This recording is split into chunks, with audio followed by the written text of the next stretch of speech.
सब देखने और सुनने वालों की खिदमत में मोहब्बत भरा सलाम। यूरोप और अरब ममालिक में आज ईद उल फितर है, जबकि पाकिस्तान, हिंदुस्तान और बांग्लादेश में कल ईद होगी। हमारी जानिब से और मैसेज ऑफ इस्लाम की टीम की तरफ से आप सबको बहुत बहुत ईद मुबारक। इस ईद के मौके पर अपने दोस्तों, रिश्तेदारों और ख़ास तौर पर उन लोगों का ख्याल रखें जो कमज़ोर हैं, उन्हें भी अपनी खुशियों में शामिल करें। मैं आपको थोड़ा सा बता दूं कि अरब ममालिक में पहले ईद खुले मैदानों में अदा की जाती थी, लेकिन अब कई जगहों पर मसाजिद में ईद हो रही है और कहीं कहीं तो वो भी नहीं हो सकी। इसकी वजूहात आप सबके इल्म में है, मौजूदा हालात और जंगी सूरत हाल की वजह से। यहाँ पे अहमदिया खलीफा साहब का एक मुख्तसर सा क्लिप ईद उल फितर के खुतबे का सुनवाते हैं, फिर आगे बात करेंगे। हम आज रमज़ान के महीने से गुजरकर ईद मना रहे हैं, लेकिन ये ईद हमारे रमज़ान के महीने से गुजरने पर अल्लाह ताला की शुक्रगुजारी के तौर पर मनाने वाली होनी चाहिए कि उसने हमें रमज़ान में रोज़ों और इबादत की तौफीक दी। बहुत से लोगों को तहज्जुद पढ़ने की तौफीक मिली, बाज़ को तरावी पढ़ने की तौफीक मिली, बल्कि काफ़ी तादाद में तरावी पढ़ने लोग आते हैं।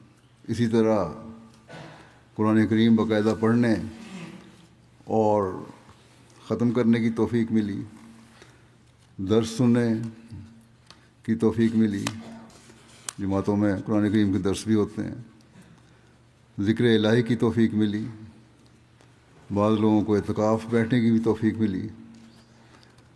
जहाँ आज़ादी है वहाँ तो हम इत्काफ़ बैठ सकते हैं, लेकिन पाकिस्तान जैसे मुल्कों में इत्काफ़ बैठना भी मुश्किल है, क्योंकि वहाँ हम इबादत कर नहीं सकते और कानून हमें पकड़ता है।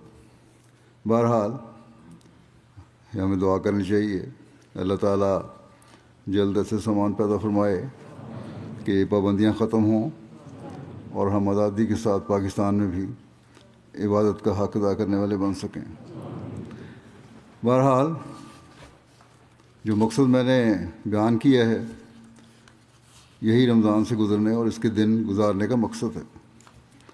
अगर इन दिनों में इस मकसद को हासिल करने की तरफ तवज्जो पैदा नहीं हुई तो ऐसे लोगों के लिए ईद सिर्फ़ एक त्यौहार है जिसे वो मना रहे हैं। पिछले 2-3 दिन से हम प्रोग्राम कर रहे थे, कभी कायदाबाद से उलमा सोशल मीडिया पर शोर मचा रहे हैं कि अहमदियों ने इफ्तारी करवाई, कभी लाहौर हाई कोर्ट बार के एक वकील आईजी को दरख्वास्त दे रहे हैं कि अहमदी ईद नहीं मना सकते। इस पर लोगों ने कमेंट्स में अजीबो-गरीब बातें लिखीं।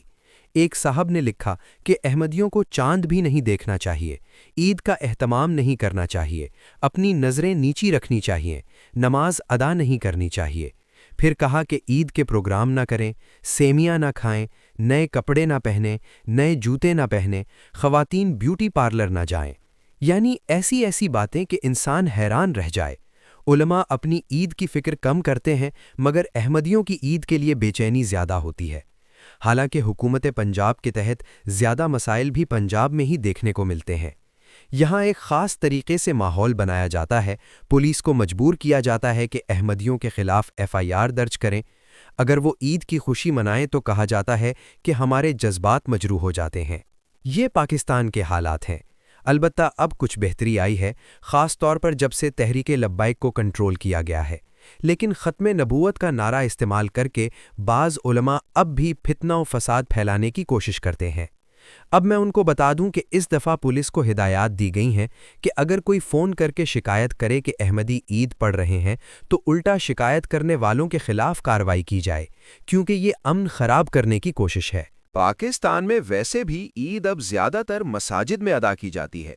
बड़े इज्तिमात कम हो गए हैं और मौजूदा हालात में सिक्योरिटी ख़दशात भी मौजूद हैं, जैसे अफ़गानिस्तान के साथ कशीदगी या खुदकुश हमलों का ख़तरा। तो अगर कोई शख्स अपने घर में या किसी महदूद जगह पर इबादत कर रहा है तो इससे किसी को क्या मसला है? एक साहब ने कहा कि पाकिस्तान के कानून के मुताबिक अहमदी मुसलमान नहीं है। ٹھیک ہے، قانون اپنی جگہ، مگر وہ خود کو مسلمان سمجھتے ہیں، نماز پڑھتے ہیں، روزہ رکھتے ہیں، قرآن پڑھتے ہیں، زکوٰۃ دیتے ہیں۔ آپ کا اختلاف صرف یہ ہے کہ وہ یہ سب کیوں کر رہے ہیں۔ حج پر تو پہلے ہی پابندی ہے، باقی عبادات بھی اگر وہ کریں تو آپ کو تکلیف ہوتی ہے۔ سوال یہ ہے کہ اگر وہ خاموشی سے اپنے طریقے سے عبادت کریں تو آپ کو کیا مسئلہ ہے؟ یہاں یورپ میں کسی کو فرق نہیں پڑتا کہ کون کیا کر رہا ہے۔ ہمارا مسئلہ یہ ہے کہ ہمیں اپنے کام سے زیادہ دوسروں کے کام میں دلچسپی ہوتی ہے۔ یہ بہت افسوس کی بات ہے کہ ہم اپنا قیمتی وقت دوسروں پر نظر رکھنے میں ضائع کرتے ہیں۔ اسلام کا جو چہرہ پاکستان میں پیش کیا گیا ہے، اس کے نتائج آج سب کے سامنے ہیں۔ کبھی کوئی مولوی شراب کی بوتلوں کے ساتھ پکڑا جاتا ہے، کبھی کوئی ٹرمپ کے ساتھ ناشتہ کر رہا ہوتا ہے، اور پھر وہی لوگ دوسروں پر فتوے لگاتے ہیں کہ یہودی ایجنٹ ہیں۔ اب سوال یہ ہے کہ اصل ایجنٹ کون ہے؟ سچ بولنا سیکھیں، حقائق کو سامنے لائیں۔ دوسروں پر الزام لگانا آسان ہے، مگر جب اپنے لوگ سامنے آتے ہیں تو زبانیں بند ہو جاتی ہیں۔